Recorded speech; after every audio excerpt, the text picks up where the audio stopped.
வயலோ வயலோ வயலோ செழிக்க வாழ்வு தந்தானே, வயலோ வாழ்வு தந்தானே. அட பொன்னா விளையோ பூமிக்கு நல்ல விவரம் தந்தானே, உழவனின் உறவா வந்தானே.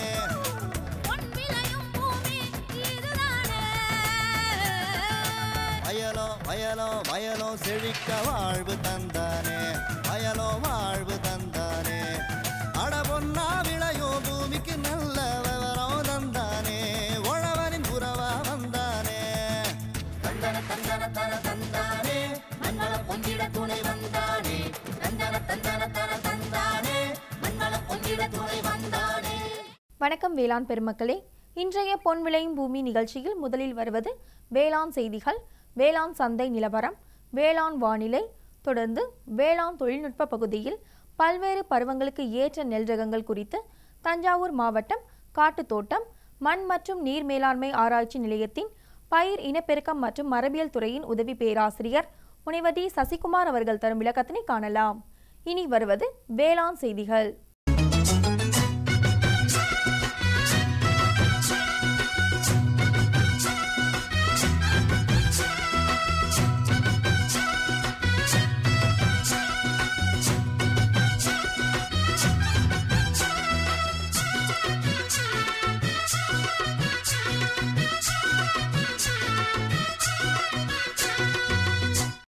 வணக்கம். வேளாண் செய்திகள். முதலில் வருவது மாத்தி யோசிச்சேங்க. நாமக்கல் மாவட்டம் ஊத்துவாரி கிராம விவசாயி ஆர் வரதராஜன் தரும் நாட்டுக்கோழி வளர்ப்பு மற்றும் கோழி குஞ்சுகள் உற்பத்தி பற்றிய செய்தி. வேளாண் ஆலோசனை நேரத்தில் வேளாண் மண்டலங்களுக்கான வேளாண் ஆலோசனை மற்றும் அறிவுரை. தொடர்ந்து வேளாண் சந்தையில் சேலம் மாவட்டம் இளம்பிள்ளை உழவர் சந்தையில் காய்கறிகளின் இன்றைய விலை நிலவரம், மீனவர்களுக்கான வானிலை முன்னறிவிப்பு. விரிவான செய்திகள். மாத்தி யோசிச்சேங்க. நாமக்கல் மாவட்டம் வலையப்பட்டி அருகே உள்ள கிராமம் ஊத்துவாரி. இக்கிராமத்தில் நாட்டுக்கோழி வளர்ப்பு மற்றும் கோழி குஞ்சுகள் உற்பத்தியினை இம்மாவட்டத்தில் அமைந்துள்ள வேளாண் அறிவியல் நிலையத்தின் தொழில்நுட்பம் மற்றும் ஆலோசனையோடு ஆர் வரதராஜன் மேற்கொண்டு வருகின்றார். வணிக ரீதியாக மேற்கொள்ளும் இவரின் தொழில்நுட்ப அனுபவங்களை பற்றி கேட்டபோது,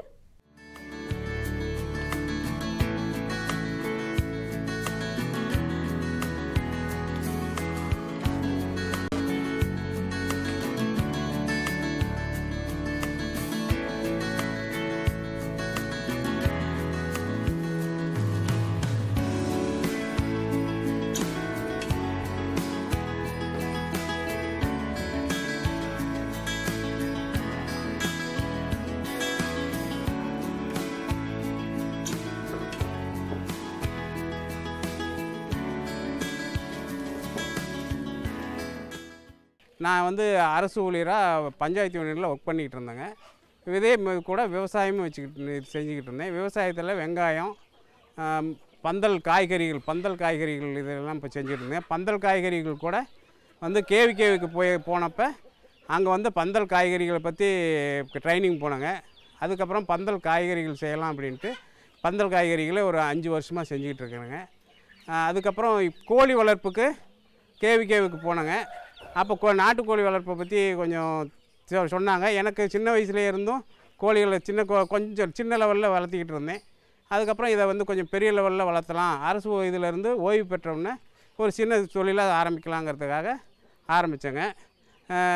இப்போ அதை படிப்படியாக கொஞ்சத்தில் ஆரம்பித்து படிப்படியாக இப்போ நிறைய அளவில் செஞ்சுக்கிட்டு இருக்கேன்.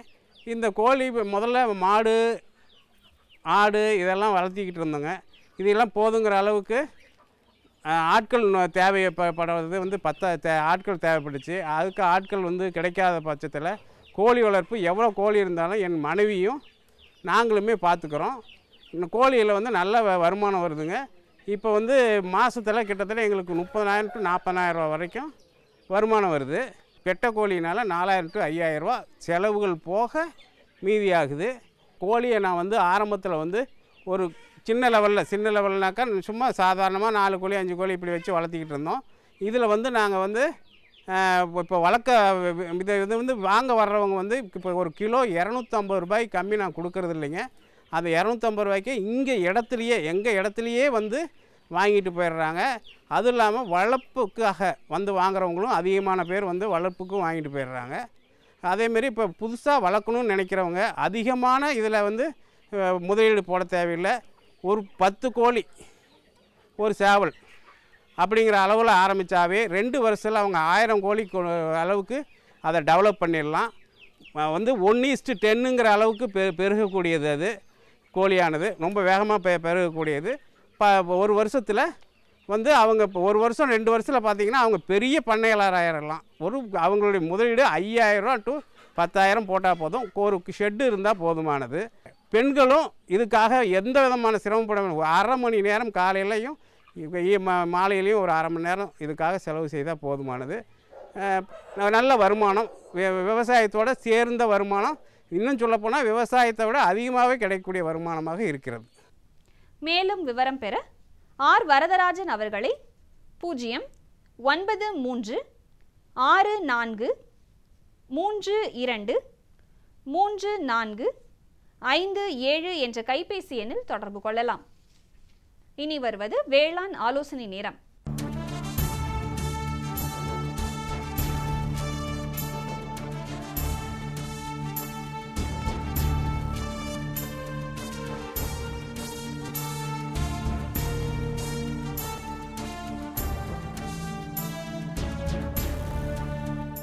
இன்றைய வேளாண் ஆலோசனை நேரத்தில் தமிழ்நாடு வேளாண்மை பல்கலைக்கழகம் தரும் வேளாண்மையாளர்களுக்கு வேளாண் ஆலோசனை மற்றும் அறிவுரையினை வேளாண் மண்டலங்கள் தோறும் இனி காணலாம்.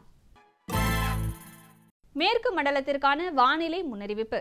மேற்கு மாவட்டங்களான கோயம்புத்தூர், ஈரோடு மற்றும் திருப்பூர் ஆகிய இடங்களில் வரும் நாட்களில் வானம் பெரும்பாலும் மேகமூட்டத்துடன் காணப்படும். மிதமானது முதல் கனமான மழை எதிர்பார்க்கப்படுகிறது. அதிகபட்ச வெப்பநிலை 35 டிகிரி செல்சியஸ் முதல் 36 டிகிரி செல்சியஸ் ஆகவும், குறைந்தபட்ச வெப்பநிலை 22 டிகிரி செல்சியஸ் முதல் 23 டிகிரி செல்சியஸ் ஆகவும், காலை நேர காற்றின் ஈரப்பதம் 72 முதல் 74% மாலை நேர காற்றின் ஈரப்பதம் 50 முதல் 52% பதிவாக வாய்ப்புள்ளது. சராசரியாக காற்றின் வேகம் மணிக்கு 3 கிலோமீட்டர் முதல் 5 கிலோமீட்டர் அளவுக்கு பெரும்பாலும் தென்மேற்கு திசையிலிருந்து வீசக்கூடும். மேற்கு மண்டல விவசாயிகளுக்கான வேளாண் அறிவுரை. கோடை மழையை சேமிக்கும் வகையில் சரிவுக்கு குறுக்காக கோடை உழவு செய்யவும். மழை எதிர்பார்க்கப்படுவதால் இரவை கம்பு விதைப்பை மேற்கொள்ளலாம். மேலும் விதைகளை 2% பொட்டாசியம் குளோரைடு கரைசல் கொண்டு கடினப்படுத்தி விதைகளை 16 மணி நேரம் ஊற வைத்து 5 மணி நேரம் நிழலில் உலர்த்தவும், பின்னர் விதைக்கவும். கோடை காலங்களில் பெறப்படும் மழையுடன் இடியும் மின்னலும் சேர்ந்து வரக்கூடும். எனவே கால்நடைகளை மழை நேரங்களில் மேய்ச்சலுக்கு விட வேண்டாம். காவிரி டெல்டா மண்டலத்திற்கான வானிலை முன்னறிவிப்பு.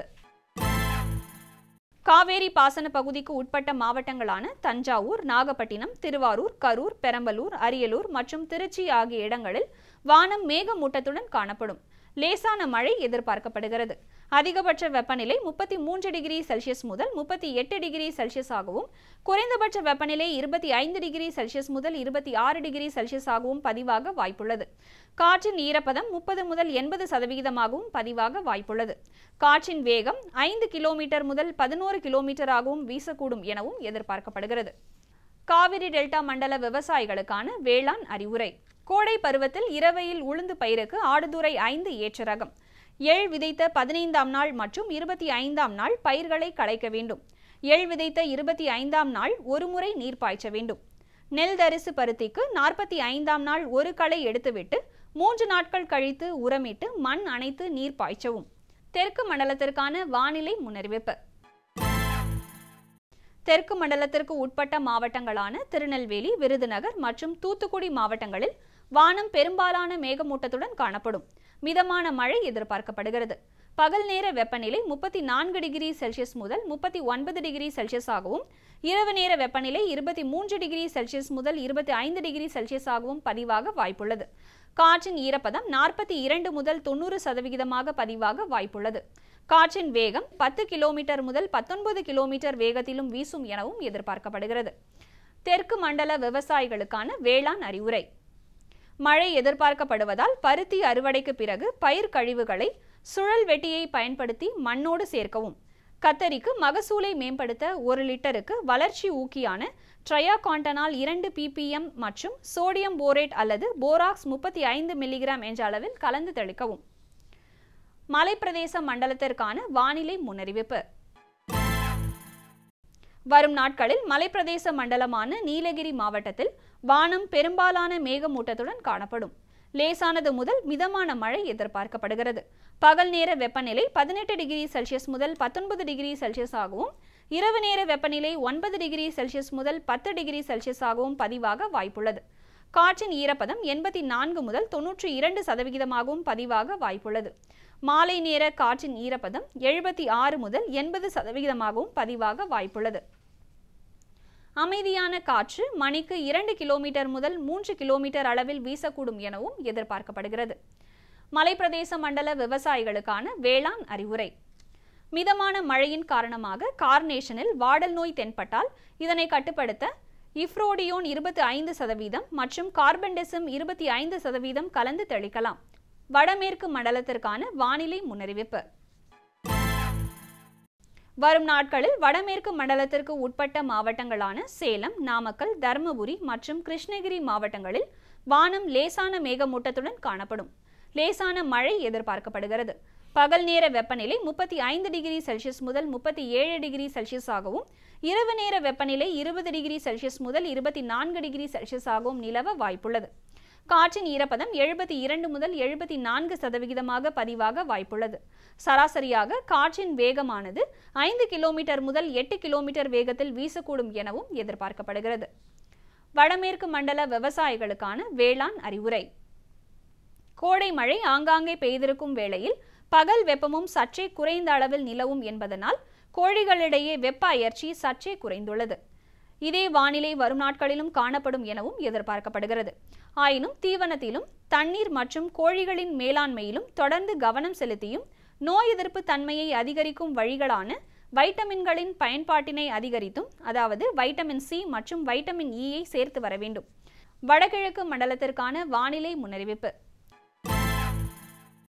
அடுத்து வரும் 5 நாட்களிலும் வடகிழக்கு மண்டலத்திற்கு உட்பட்ட மாவட்டங்களான சென்னை, காஞ்சிபுரம், திருவண்ணாமலை, திருவள்ளூர், கடலூர், வேலூர், விழுப்புரம் ஆகிய மாவட்டங்களில் வானம் ஓரளவு மேகமூட்டத்துடன் காணப்படும். லேசான மழையும் எதிர்பார்க்கப்படுகிறது. பகல் நேர வெப்பநிலை 33 டிகிரி செல்சியஸ் முதல் 37 டிகிரி செல்சியஸ் ஆகவும், இரவு நேர வெப்பநிலை 22 டிகிரி செல்சியஸ் முதல் 27 டிகிரி செல்சியஸ் ஆகவும் நிலவ வாய்ப்புள்ளது. காற்றின் ஈரப்பதம் 64 முதல் 82%, காற்றின் வேகம் 6 கிலோமீட்டர் முதல் 20 கிலோமீட்டர் வரையிலும் வீசக்கூடும் எனவும் எதிர்பார்க்கப்படுகிறது. வடகிழக்கு மண்டல விவசாயிகளுக்கான வேளாண் அறிவுரை. உழவர்கள் கறவை மாடுகளின் வெப்பத்தை குறைக்க வெயில் அதிகமாக இருக்கும் நேரத்தில் 2 அல்லது 3 முறை தண்ணீர் தெளித்து உடல் வெப்பத்தினை தணிக்க வேண்டும். அதிக மழை பெறும் மண்டலத்திற்கான வானிலை முன்னறிவிப்பு. வரும் நாட்களில் வானம் பெரும்பாலும் மேகமூட்டத்துடன் காணப்படும். மிதமானது முதல் கனமழை எதிர்பார்க்கப்படுகிறது. பகல் நேர வெப்பநிலை 32 டிகிரி செல்சியஸ் முதல் 33 டிகிரி செல்சியஸ் ஆகவும், இரவு நேர வெப்பநிலை 24 டிகிரி செல்சியஸ் முதல் 25 டிகிரி செல்சியஸ் ஆகவும் நிலவ வாய்ப்புள்ளது. காற்றின் ஈரப்பதம் 74 முதல் 78% பதிவாக வாய்ப்புள்ளது. காற்றின் வேகம் மணிக்கு 9 கிலோமீட்டர் முதல் 11 கிலோமீட்டர் வேகத்தில் வீசக்கூடும் எனவும் எதிர்பார்க்கப்படுகிறது. அதிக மழை பெறும் மண்டல விவசாயிகளுக்கான வேளாண் அறிவுரை. அன்னாசியில் சீரான பூ மற்றும் காய்ப்பிற்கு 2% யூரியா, 0.04% சோடியம் கார்பனேட், 20 ppm எத்திபோன் கலவையை செடியின் கொண்டை பகுதியில் ஊற்றவும். மேலும் விவரம் பெற பேராசிரியர் மற்றும் தலைவர், வேளாண் காலநிலை ஆராய்ச்சி மையம், தமிழ்நாடு வேளாண்மை பல்கலைக்கழகம், கோயம்புத்தூர். தொடர்பு கொள்ள வேண்டிய தொலைபேசி எண்கள் 04 22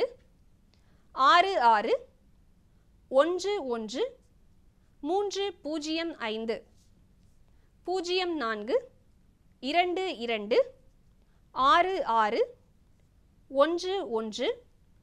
319. விளம்பர இடைவேளைக்கு பிறகு வேளாண் செய்திகள் தொடரும். இந்தாங்க, வேற ஏதாவது? போதும். அட, இது என்னப்பா இவ்வளவு குறைவா ரசாயன உரமா? விவசாயத்தை விட போறீங்களா? விவசாயத்தை இல்ல, அறியாமைய விடுறேன். மண் பரிசோதனை செஞ்சேன். இனிமே அண்ணே எத்தனை அவசியமோ அத்தனை உரம் தான் நிலத்துல போடுவேன். ஆமா விவசாய சகோதரர்களே, இன்றே உங்கள் மாவட்டத்தின் அருகில் உள்ள மண் பரிசோதனை கூடத்தில் உங்கள் மண்ணை பரிசோதியுங்கள். மண் சத்து, ஈரப்பதம், செடி வளர்ச்சியை சரிபார்த்து அவசியத்திற்கு ஏற்றவாறு மட்டுமே சத்துக்களை போடுங்கள். மேலும் சல்பர், ஜிங்க் மற்றும் போரான் போன்ற நுண்சத்துக்களையும் சரிபார்க்க மறவாதீர்கள். ரசாயன உரம் மற்றும் ஆர்கானிக் உரத்தை சரியான முறையில் பயன்படுத்தி நிலவளத்தை பராமரியுங்கள். உற்பத்தியை பெருக்குங்கள், செலவை குறையுங்கள், அந்நிய செலாவணியை சேமிக்க உதவிடுங்கள். கூடவே மெதுவான வேகத்தில் நைட்ரஜனை அளிக்கும் உரங்கள், அதாவது வேம்பு தடவிய யூரியா போன்றவற்றை பயன்படுத்துங்கள். யூரியாவை இலைகளின் மேல் தெளியுங்கள். ஆஹா, நீ நெசமாவே புத்திசாலி ஆயிட்டப்பா. மேலும் விவரங்களுக்கு தொடர்பு கொள்ளவும் மாவட்ட வேளாண் அதிகாரி அல்லது விவசாயி கால் சென்டரை. இனி வருவது வேளாண் சந்தை. வேளாண் சந்தையில் சேலம் மாவட்டம் இளம்பிள்ளை உழவர் சந்தையில் காய்கறிகளின் இன்றைய விலை நிலவரம்.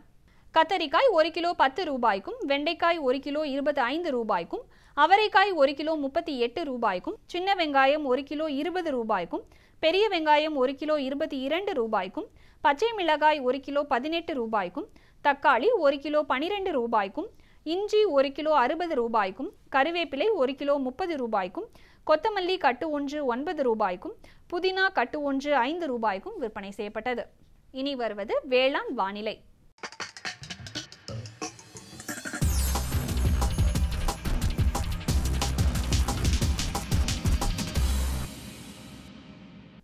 வானிலை முன்னறிவிப்பு. மீனவர்களுக்கான வானிலை முன்னறிவிப்பு. தமிழகம் மற்றும் புதுச்சேரியின் கடலோர பகுதிகளில் எச்சரிக்கை எதுவுமில்லை. இத்துடன் இன்றைய வேளாண் செய்திகள் நிறைவடைகிறது. மீண்டும் நாளைய வேளாண் செய்திகளில் சந்திப்போம். நன்றி, வணக்கம். அம்மா, சோறு போடுமா? கொஞ்சம் பொறுக்கண்ணே, இன்னும் பருப்பு வேகவே இல்ல. கவலைப்படாத கண்ணம்மா, இனிமே பருப்பு நல்லா வேகும். புரியலைங்களே. இனிமே NFSM கீழே பருப்பு மகசூலை பெருக்கிற வழிகளை காட்டுறதுக்காக நாடு முழுக்க 1000 இடங்களை தேர்ந்தெடுத்திருக்கிறாங்க. அதுல நம்ம பகுதியும் வருது. அதனால நமக்கு என்ன பயன்? நம்ம 5 ஏக்கர் நிலத்துக்கான உரம், பூச்சிக்கொல்லி, அப்புறம் தரமான விதையெல்லாம் வச்ச மினிக்கிட்டும் கிடைக்கும்ல. இத்தனை பயிர் பருப்பு வச்சுக்கிட்டு நம்ம என்ன செய்ய? கண்ணம்மா, இப்ப அரசாங்கம் பயிர் வகை பயிர்களோட ஆதரவு விலைய நல்லா வசதிருக்கு. அதோட அதை வாங்கறதுக்கு எல்லா ஏற்பாடுகளும் செஞ்சிருக்கு. இதனால நம்ம வருமானம் பெருகும்ல.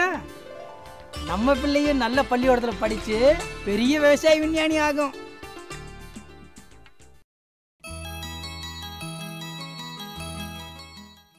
பருவத்திற்கு ஏற்ப பயிர் செய் என்பது அனைவராலும் ஏற்றுக்கொள்ளப்பட்ட செயலாகும். நமது வேளாண்மை ஆராய்ச்சி நிலையம் பல்வேறு வகையான நெல் ரகங்களை கண்டுபிடிப்பதில் முன்னோடியாக விளங்குகின்றது. கிடைக்கும் நீரை கொண்டு சாகுபடி செய்யும் நெல் ரகங்கள், குறுகிய மற்றும் நீண்டகால நெல் ரகங்கள், மண்ணிற்கேற்ற நெல் ரகங்களை கண்டுபிடித்துள்ளனர். குறுவை, சம்பா, தாளடி பட்டத்திற்கு ஏற்ற நெல் ரகங்களை கோவை, திரூர் மற்றும் ஆடுதுறை போன்ற ஆராய்ச்சி நிலையங்கள் கண்டுபிடித்துள்ளன. அந்த வகையில் இன்றைய வேளாண் தொழில்நுட்ப பகுதியில் பல்வேறு பருவத்திற்கு ஏற்ற நெல் ரகங்கள் குறித்து தஞ்சாவூர் மாவட்டம் காட்டுத்தோட்டம் மண் மற்றும் நீர் மேலாண்மை ஆராய்ச்சி நிலைய பயிர் இனப்பெருக்கம் மற்றும் மரபியல் துறையின் உதவி பேராசிரியர் முனைவர் டி. சசிகுமார் அவர்கள் தரும் விளக்கத்தினை காணலாம்.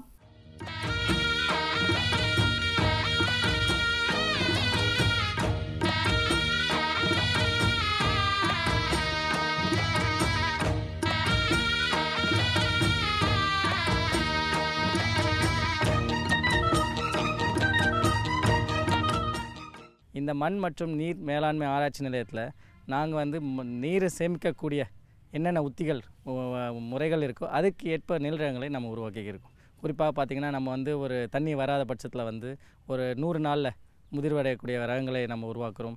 இயர்லி டைப் அப்படின்னு சொல்லுவாங்க. குறைந்த வயதுடைய நாட்களுடைய ரகங்களை உருவாக்கத்துக்கு ஆராய்ச்சி பண்ணுவோம். முக்கியமாக நம்ம நீர் சிக்கனமுள்ள முத்திகள்னு பார்த்திங்கன்னா SRI டெக்னிக், இல்லைனாக்கா உங்களுக்கு ஏரோபிக் ரைஸ் இப்படின்ற மாதிரி நேரடி நெல் விதைப்பு அதற்கேற்ற ரகங்களை நாம் கண்டுபிடித்து இங்கே பரிசோதனை மூலம் கண்டுபிடித்து சொல்கின்றோம். அதைப்படி பார்க்கும்போது நம்ம இங்கே PMK3 கோஆர்ஹெச் 3 என்ன நெல் ரகங்கள் இந்த மாதிரி ஏரோபிக் ரைஸ் இதுக்கும் SRI மெத்தடுக்கும் நல்லா வருது. முக்கியமாக ADT 43ன்ற ஒரு நெல் ரகம் SRI மெத்தடில் அதிக மகசூல் தருதுன்னு கண்டுபிடிச்சிருக்கோம். இதே மாதிரி பார்த்திங்கன்னா நம்ம வந்து சாதாரணமாக தமிழ்நாட்டில் வந்து முக்கியமான நெல் ஆராய்ச்சி நிலையம் பார்த்தீங்கன்னா தமிழ்நாடு நெல் ஆராய்ச்சி நிலையம் ஆடுதுறை பக்கத்தில் இருக்குங்க. அதுக்கப்புறம் வந்து திருவூர்குப்பம் ஒன்று இருக்குங்க, அம்பாசமுத்திரம் இருக்குது, கோயம்புத்தூர் இருக்குது. இந்த நெல் ஆராய்ச்சி நிலையங்கள்லாம் வந்து நெல் ரகங்களை இது வெளியிட்டிருக்காங்க. இது வரைக்கும் சுமாராக ஒரு 150 நெல் ரகங்கள் வெளியிட்டிருக்குங்க. ஆனால் இந்த 150 நெல் ரகங்கள் எதுக்குனாக்கா ஒவ்வொரு பருவத்திற்கேற்ற ஒவ்வொரு மண் வகைக்கேற்ற அவங்களுக்கு தேவைக்கேற்ற இந்த நெல் ரகங்கள் இருக்குங்க. குறிப்பாக நான் கடைசியாக இப்போ சொல்ல போகிறதுனா கடைசியாக 2010 வெளியிட்ட நெல் ரகங்களை பற்றி நாங்கள் வந்து புதிய நெல் ரகங்கள்னு சொல்லி உங்களுக்கு வந்து நான் அறிமுகப்படுத்த போகிறோம். திருச்சி 3 நெல் ரகம் வந்து குண்டு நெல்லுங்க. அது வந்து 135 நாளில் முதிர்வடையக்கூடியது. இது முக்கியமாக வந்து இது வந்து கலர் நிலங்களுக்கு ஏற்ற ஒரு நெல் ரகம். இது வந்து சாயா தன்மை கொண்டது. குறிப்பாக வந்து இந்த புகையான் தாக்குதலுக்கு எதிர்ப்புத்தன்மை கொண்டது. இது முக்கியமாக வந்து இட்லிக்கு, தோசைக்கு இது மாதிரி வந்து பலகாரத்துக்கு ஏற்ற ஒரு நெல் ரகம். இது வந்து 2010 ரிலீஸ் பண்ணாங்க. அதே 2010 வந்து கோயம்புத்தூர்லேருந்து கோ 50 என்ற ஒரு நெல் ரகம் வந்து அறிமுகப்படுத்தினாங்க. இந்த நெல் ரகமும் 135 நாள் வயதுடைய நெல் ரகம். இது வந்து அதிக மகசூல் கொடுக்கக்கூடியது. இது பார்த்திங்கன்னா நம்ம கோ 43 பழசு எப்போதும் பரவலாக பயிரிடக்கூடிய ஒரு கோ 43 நெல் ரகத்தோட ADT 38 என்ற நெல் ரகத்தை ஒட்டு சேர்த்து வந்தது. இந்த கோ 50 புதுக்கோட்டை மாவட்டத்தில் அதிகபட்ச மகசூலாக ஒரு 10 டன் வரைக்கும் இதுக்கு வந்து நம்ம வந்து இதை வந்து ரெக்கார்ட் பண்ணியிருக்காங்க. இந்த கோ 50 வந்து நேராக வளரக்கூடியது, சாயாத்தன்மை கூட நல்ல இடத்துல விளைச்சுன்னா ரொம்ப அதிக மகசூல் கொடுக்கக்கூடிய ஒரு ரகம் இந்த கோ 50. இது வந்து மீடியம் ஸ்லெண்டர் அப்படின்ற மத்தியம சன்ன அரிசி தன்மை கொண்டது. இது வந்து சமையலுக்கு ஏற்ற ரகம். இதுக்கப்புறம் 2011 பார்த்திங்கன்னா நம்ம வந்து ADT 49 என்ற ஒரு மறுபடியும் வந்து ஒரு மத்தியம கால ரகத்தை அறிமுகப்படுத்தியிருக்காங்க. இது வந்து BPT 5204 என்ற ஒரு பொன்னி அந்த BPT 5204க்கு ஒரு மாற்று ரகமாக இது வந்து இந்த ADT 49 ஆடுதுறையிலேருந்து 2011 வந்து அறிமுகப்படுத்தினாங்க. இது வந்து 136 நாள் வயதுடைய ஒரு நெல் ரகம். இது வந்து அரிசி சன்ன அரிசியை கொண்டது, சமையலுக்கும் பலகாரத்துக்கும் ஏற்ற ஒரு நல்ல ரகம். இதில் வந்து இதுலேயும் வந்து நல்ல மகசூல் பார்க்குறேன். இது பார்த்திங்கன்னா BPT 5204ஓட 10% அதிக மகசூல் கொடுக்கக்கூடியது. இதுக்கு மிதமான எதிர்ப்புத்தன்மை, குலை நோய்க்கு மிதமான எதிர்ப்புத்தன்மை கொண்டது. மற்றபடி புகையான் மற்ற நோய்கள் பூச்சிகளுக்கு எதிர்ப்பு திறன் கொண்டது. இது வந்து ADT 49க்கு அப்புறம் பார்த்திங்கன்னா நம்ம அடுத்த வருஷம் பார்த்திங்கன்னா 2012 ஒரு நீண்ட கால ரகமான ADT 50. இது வந்து 149 நாள் வயதுடையது. இது வந்து 1009க்கு அளவுக்கு மகசூல் ஒரு சமமான மகசூல் கொடுக்கக்கூடிய ஒரு ரகம் தான். ஆனால் இதோடைய நெல் மணிகள் பார்த்திங்கன்னா சன்ன ரகம்.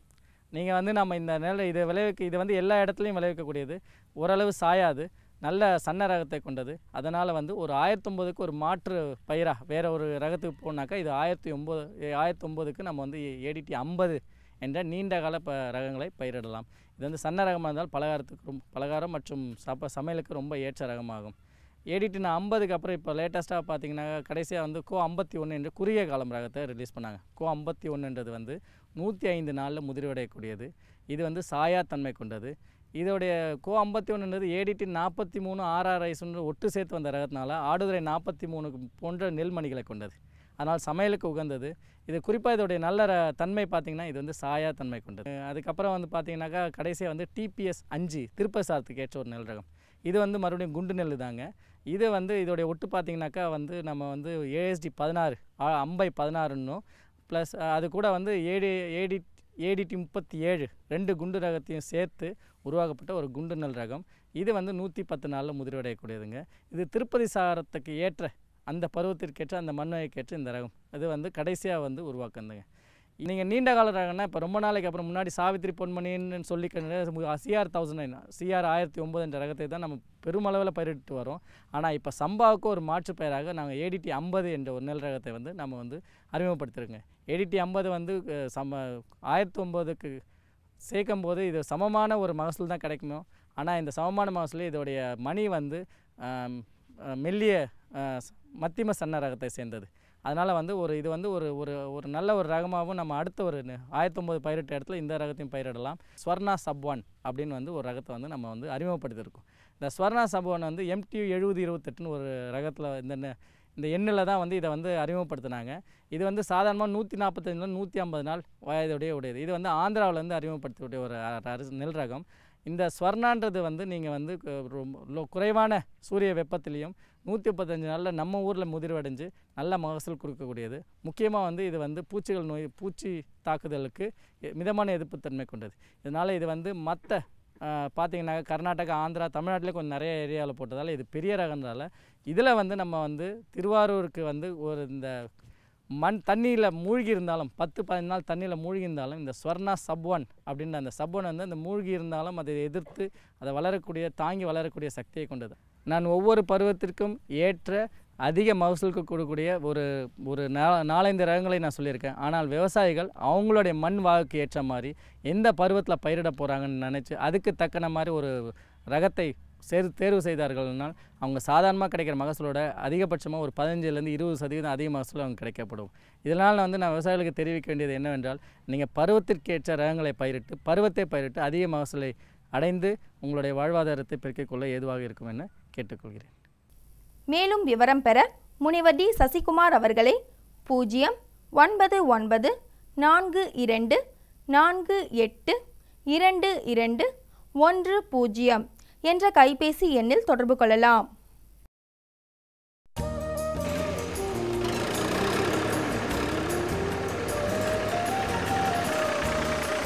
ஏப்பா கருப்பா, விதை வாங்கின, பூச்சி மருந்து வாங்கின, இப்ப உரம் வாங்கியிருக்க, இவ்வளவுத்துக்கும் பணம் எங்க இருந்துப்பா வருது? முருகா, இப்ப நான் பணத்தை பத்திக்கான கவலையே பறதில்ல. ஏன்னா என்கிட்ட தான் கிசான் கிரெடிட் கார்டு இருக்கு. கார்டு? இது என்னப்பா? அதாவது இது பேங்க்ல கொடுக்குறாங்க. இந்த கார்டை வச்சுக்கிட்டு ஒரு குறிப்பிட்ட தொகைக்கு நம்ம நிலத்துக்கு என்னென்ன சாமான் தேவையோ. அப்படியா? எனக்கும் ஒரு கார்டு வாங்கி கொடுப்பா. அப்படியா?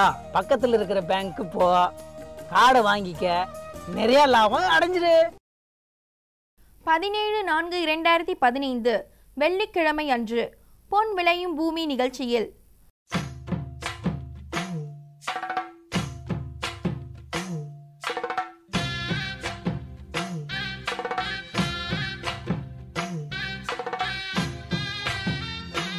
மாத்தி யோசிச்சிங்க.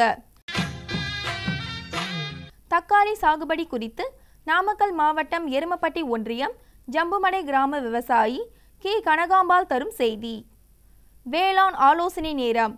சம்பங்கி சாகுபடி குறிப்புகள் குறித்து நாமக்கல் மாவட்ட வேளாண் அறிவியல் நிலைய தோட்டக்கலைத்துறை உதவி பேராசிரியர் முனைவர் சி ஷர்மிளா பாரதி அவர்கள் தரும் தகவல்கள். வேளாண் தொழில்நுட்ப பகுதியில் ஆடுதுறை நெல் மற்றும் நெல் தரிசு பயிர்கள் குறித்து தஞ்சாவூர் மாவட்டம் ஆடுதுறை தமிழ்நாடு நெல்லாராய்ச்சி நிலைய இயக்குனர் முனைவர் ஆர் ராஜேந்திரன் அவர்கள் தரும் விளக்கம் ஆகியன இடம்பெறும். சரிங்க சரிங்க. இவ்ளோ நேரம் சிரிச்சு யார்கிட்ட பேசிட்டு இருந்தீங்க? விவசாயிகள் கால் சென்டர் நிபுணர்கிட்ட பயிர்கள் பத்தின யோசனை கேட்டுட்டு இருந்தேன். காலையில சரி, மதியானம் கூடவா? விவசாயிகள் கால் சென்டர் காலையில 6 மணில இருந்து ராத்திரி 10 மணி வரை திறந்திருக்கும். ஞாயிற்றுக்கிழமை கூடவா? ஆமா, வருஷத்துல 365 நாளும் திறந்திருக்கும். விவசாயம் சம்பந்தப்பட்ட பிரச்சனைகளுக்கு தங்கள் மொழியில் உடனே தீர்வு பெற இந்தியாவில் எங்கிருந்தும் எந்த போன் மூலமும் தேசிய ஹெல்ப்லைன் நம்பர் 1800-180-1551 தொடர்பு கொள்ளவும். மீண்டும் நாளைய பொன் விளையும் பூமி நிகழ்ச்சியில் சந்திப்போம். நன்றி, வணக்கம்.